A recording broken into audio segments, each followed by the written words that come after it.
lost private. We're in Normandy.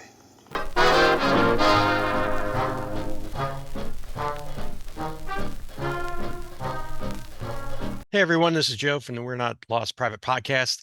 I promised our Patreon subscribers a little special item after I finished up the 4th Infantry Division and Paratrooper Link Up episode. So this is going to be just for our Patreon subscribers as a thank you for them for subscribing and chipping in their hard-earned dollars to keep the We're Not Lost Private podcast going. So I hope you all enjoy this. I'm going to be reading from the recollections of Herbert Anton Taylor. Herbert was assigned to the 1st Engineer Special Brigade, and he landed near Causeway number 1. He ended up advancing past that well-known shot of the Sherman DD tank that was knocked out and pushed into the off the causeway into the marshy area. He recollected that quite vividly. Although he said it was knocked out by an 88, which we know it wasn't. It was knocked out by a mine. But I want to go back and read, especially the portions of Herbert's recollections of moving into Saint-Marie-du-Mont and then his actions in around um, the area around Holdy. Although he never names Holdy as the village they're in. For those of you who had listened to my Holdy episode on World War II TV a couple years back, you might recognize some of it. So this comes again from Herbert Anton Taylor, courtesy of the Cornelius Ryan collection at Ohio University. And I'm going to begin after he's traversed Causeway number 1 and has made his way towards Saint-Marie-du-Mont. A comparatively uneventful hike of about 2 miles brought me to the little French town of Saint-Marie-du-Mont. I had passed several crossroads and was no longer sure of the location of our troops, so I was cautiously making my way through the town when I spotted a paratrooper lieutenant with 3 of his men. I was very glad to see them, and the lieutenant said, "Fine, the more the merrier." So we immediately joined forces. They informed me that there were no organized resistance left in the town, but that not all the Germans had been cleaned out yet. They were trying to contact some more of their outfit on the other side of town, so I went with them. It was the area in which I was interested in anyway, but what I was really interested in was company and lots of it.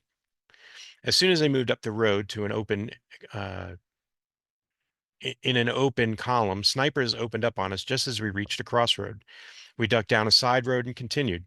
Night was approaching, and we wanted to cover more ground before it was too dark to see. About 300 yards down this road was one of the enemy artillery positions, which had wrought so much havoc on the beach and beach roads. Airborne infantrymen had knocked it out a couple hours earlier. The lieutenant and 2 of his men were on one side of the road, the side next to the guns, while his other man and I were on the other side. They were slightly in advance of us. Clear vision was now limited to about 200 yards. A road, joining ours, led directly away from the gun battery to a house about 150 yards away. The second story of this house commanded a very good view of the junction. As the lieutenant and his men crossed this junction, they were fired on from the house. They took cover immediately, and within 2 minutes, 2 Germans, who apparently had not seen me or the last paratrooper, jumped out of the hedge and started to run towards the sniper in the house.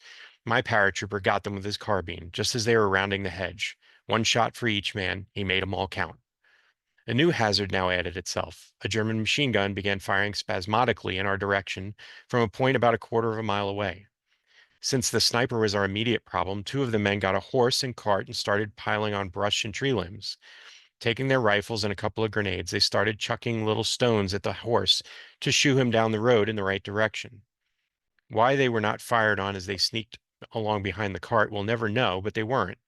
I heard some grenades explode and a couple of rifle shots, and then here they came back with big grins on their faces. While they were preparing the cart, the paratrooper with me was solving the lack of food problem. Examining the bodies of the 2 Germans he had shot, he found canned salmon, packed like we pack sardines, and some black biscuits. Even as hungry as I was, nothing to eat since early morning, the biscuits were not good. The salmon, however, was delicious, and I've never tasted better. We moved down the road about 100 yards, stumbling over dead Germans and paratroopers. There we found another small group of airborne men. Part of their force had moved up to silence that machine gun. In about 20 minutes, we had heard of sharp explosions and the spasmodic chattering ceased entirely. It was not quite dark, but we took cover in an old stable for the night. It was dirty and full of fleas, but it afforded a certain amount of protection. After setting up an adequate security plan, we took stock of the situation. Plenty of small arms ammunition, grenades, and 2 machine guns, a bazooka, but no rockets. One of the men, a T5, begged for someone to go out with him to a spot where he knew some rockets had been dropped by parachute. We needed them in case of a counterattack with tanks, but this spot was covered by enemy machine gun fire and was practically a suicide mission. The T5, disgusted, said, "What do you guys want to do? Live forever?" Just as he was leaving the stable to go by himself, his sergeant, returning from posting security, met him and ordered him back inside. The boy was a good soldier, so back he went, although not very graciously. We decided to grab a little sleep now. The boys insisted I take the best spot. It was on a mixture of horse manure, dirty straw, and general stable filth, but it was under a solid section of roof, and they made it more secure by putting a table over me in case of a bomb hit the roof. It was extremely uncomfortable, and I did not sleep.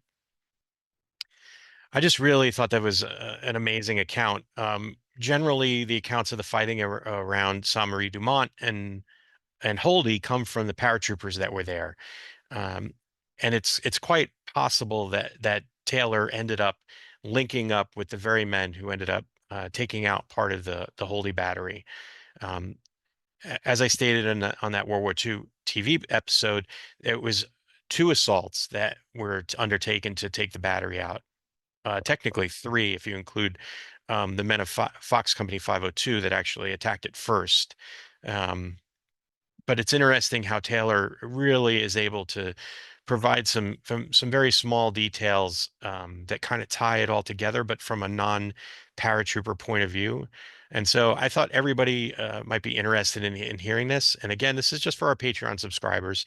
And I'll post this on our Patreon page for the subscribers only, so you guys can download it and read the full length of Herbert's account, which is pretty amazing, as he talks about training in England and then movement up to the staging areas, the cantonment areas before boarding their ship, the transit over, and then subsequent fighting, including what I've just read. So it's a pretty lengthy recollection of his time there and very detailed.